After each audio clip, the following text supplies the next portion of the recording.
Hello, today's conversation is about how to ace a job interview employing mindfulness. So these are 10 mindful tips for how to get through a job interview. Number one, or number zero rather, I was horrible at job interviews. I would be super nervous. I would not be myself. I would wonder if I should put my hands here or there, or cross my legs or not cross my legs, or I just sucked at it. I was relatively confident and relaxed in daily life, relatively, but in job interviews I turned into a big puddle of incompetency, and I never got the job at the cafe or the job at Alfalfa's grocery market or wherever I applied when I was a little kid. So my 0th tip is that many of us aren't that good at job interviews, but we actually might be good at the job. So we want to try and improve at the interview process, or not. If you just suck at it, maybe that's telling you, as it did with me, that you're not going to be a good employee and that you need to find good mentors to learn from and then be an entrepreneur. So 0 is maybe you don't want to work for the man, maybe you want to go be an entrepreneur. To do that, you have to find mentors. Number 1, in Buddhism they would say you need to ground yourself and you need to connect with the heavens above, both. So the heavens is considered the realm of thoughts or inspiration or vision or mission or relaxing. Quiet ladies. And then grounding is just practical. You need to ground in the realm of details. Often when we're nervous, we're not really present. So focus on grounding in the earth and also connecting your head and your thoughts with the spaciousness above. So you can actually do a meditation practice where you focus on the ground, focus on the sky, focus on your breath, and then open your eyes and look out. So that's the Buddhist version. But the TED Talk version, which is super famous, is you basically strike a power pose. So you take like a Superman pose, go into the bathroom before your job interview, you take your Superman pose, and you just stare off into the distance and kind of feel powerful for like 2 minutes. And what's great is you're kind of faking it until you make it. Your body, your breathing, your rhythms will all just kind of relax. And then you'll go into the job interview, or maybe it's a date. It can be really any situation, a loan in a bank, where you need to feel relaxed, and it works. You can do different power poses. We'll try a few. All right, so I don't really, oh my God, look at that. I don't really remember what that is. I know. So that pose was too powerful, clearly.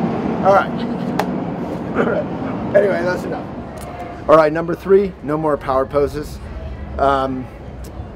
Hipster skinny jeans, not good for power poses. Keep that in mind. You don't want to split your pants. No, number 3 is mindfulness meditation. If you don't like meditation, if it's too hippie for you, just call it soft focus. So soft focus is basically all about when you're nervous, you're not present, right? You're caught up in your fear, your thoughts, your kind of habit trail mind. So soft focus is basically, you can close your eyes or you can keep them open, but you look at the leaves of the trees, you put your attention on the breath, you just focus in a soft, relaxed way on anything that is actually happening. Number 4, here's one from the Marines. So you know it's not hokey if the Marines are doing it because they're nervous about like invading Cuba or something, right? So number 4 is you tense every single muscle that you can think of that you can tense in your body. I'm not going to tense some muscles because of certain wardrobe malfunctions, but basically just tense. You get a lot of tension going, and you hold that for like 25 seconds, which I'm not going to do. It would make for painful YouTube footage. And then relax, and relax your breath. So basically, find all that tension and relax. We also do this in some yoga stuff. So if you're a yogi or a Marine, or you admire yogis or Marines, this one's for you. All right, and then number 5, right? Number 5 is rock out and dance. So we all have been like 18, about to go out to, clubbing and doing some random drugs that we shouldn't be doing for the first time. And we probably practiced in our home in front of the mirror. Back in my day, the 50s, I practiced like, in the 70s. I can't do any dance poses now, but basically like John Travolta style, you can do whatever you want. Or you can, you're driving to your job interview or riding your bike, you can listen really loudly to like thrash or some heavy metal stuff, and you can rock out like that. Just get it all out. Number 6. So this one's super old-fashioned and practical. That doesn't mean it should be overlooked. Maybe it should be the first tip, but it's not. It's number 6. So number 6 is prepare.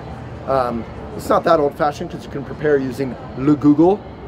Just look up the company, find some stuff out, and you don't need to know the whole Wikipedia entry on the company or the person you're interviewing with.